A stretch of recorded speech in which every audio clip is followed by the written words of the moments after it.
कर्मण्येवाधिकारस्ते मा फलेषु कदाचन मा कर्मफल हेतुर्भू मा ते संगोस्त्वकर्मणि। तुम्हें अपने निश्चित कर्मों का पालन करने का अधिकार है, लेकिन तुम अपने कर्मों का फल प्राप्त करने के अधिकारी नहीं हो। तुम स्वयं को अपने कर्मों के फलों का कारण मत मानो और न ही अकर्मा रहने में आसक्ति रखो। यह भगवत गीता का अत्यंत प्रसिद्ध श्लोक है और भारतीय विद्यालयों के अधिकतम छात्र इस श्लोक से भली भांति परिचित हैं। यह कार्य को निष्काम भाव से करने की अंतर्दृष्टि प्रदान करता है और प्राय कर्म योग के विषय पर चर्चा के दौरान इसका उल्लेख किया जाता है। इस श्लोक में कर्म योग के संबंध में 4 उपदेश दिए गए हैं। पहला, तुम अपना कर्म करो लेकिन इसके फल की चिंता न करो। दूसरा, तुम्हारे कर्म का फल तुम्हारे सुख के लिए नहीं है, अर्थात तुम अपने कर्मों के फल के भोक्ता नहीं हो।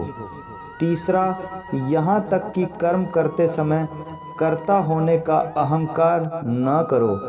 और चौथा, अकर्मण्य रहने में आसक्ति न रखो।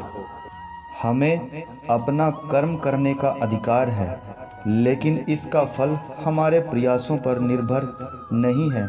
परिणाम के निर्धारण या सुनिश्चितता में हमारे प्रयत्न, भाग्य अर्थात हमारे पूर्व कर्म, भगवान की इच्छा, अन्य लोगों के प्रयास, संबंध, मनुष्यों के समेकित कर्म, स्थान तथा परिस्थितियां आदि अनेक प्रकार के तत्वों की भूमिका होती है। फिर भी यदि हम परिणाम के लिए चिंतित होते हैं और जब हमें ये हमारी इच्छा के अनुरूप नहीं मिलते, तब हम चिंताग्रस्त हो जाते हैं।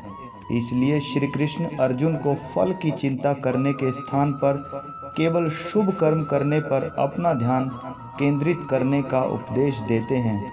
वास्तव में जब हम परिणाम की चिंता नहीं करते, तब हम अपने प्रयासों पर पूरा ध्यान केंद्रित करने में समर्थ हो पाते हैं, जिसके परिणाम पहले से अधिक उत्तम होते हैं। जब हम ये सोचते हैं कि मैं उन सब वस्तुओं का जो मेरे अधिकार में है का स्वामी हूँ, यह सब पदार्थ मेरे सुख के लिए हैं, मुझे अपनी पद प्रतिष्ठा और अपने सुख ऐश्वर्य को बढ़ाने का पूरा अधिकार है।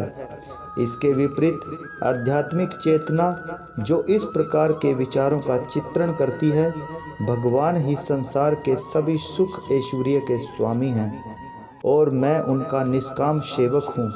मुझे अपना सर्वस्व जो मेरे अधिकार में है भगवान की सेवा में अर्पित करना चाहिए। इसी प्रकार श्री कृष्ण अर्जुन को उपदेश देते हैं कि वह स्वयं को अपने कर्मों के फलों का भोक्ता ना समझे। श्री कृष्ण चाहते हैं कि अर्जुन स्वयं को कर्ता मानने का अभिमान त्याग कर दे। इसका कारण यह है कि हमारी इंद्रियां, मन और बुद्धि जड़ हैं।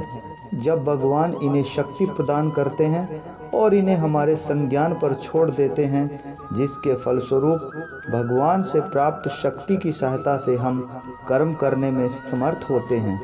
उदाहरण के लिए, रसोई घर में पड़े चिमटे अपने आप में निष्क्रिय हैं, किंतु वे किसी के हाथ में आते ही क्रियाशील हो जाते हैं और तब वे जलते हुए कोयले को उठाने आदि जैसे कठिन से कठिन कार्य भी कर लेते हैं। फिर भी यदि हम चिमटे को अपने कार्यों का कर्ता कहते हैं, तब यह अनुचित होगा। यद्यपि कर्म करना सभी मनुष्यों का स्वभाव है, किंतु प्राय ऐसी परिस्थितियां उत्पन्न होती हैं जब कार्य करना बोझिल और पेचीदा लगता है। ऐसी स्थिति में उससे बचने के स्थान पर हमें श्री कृष्ण द्वारा अर्जुन को दिए गए कर्मयोग के दिव्य ज्ञान के अनुसार उस पर कार्य को क्रियान्वित करना चाहिए।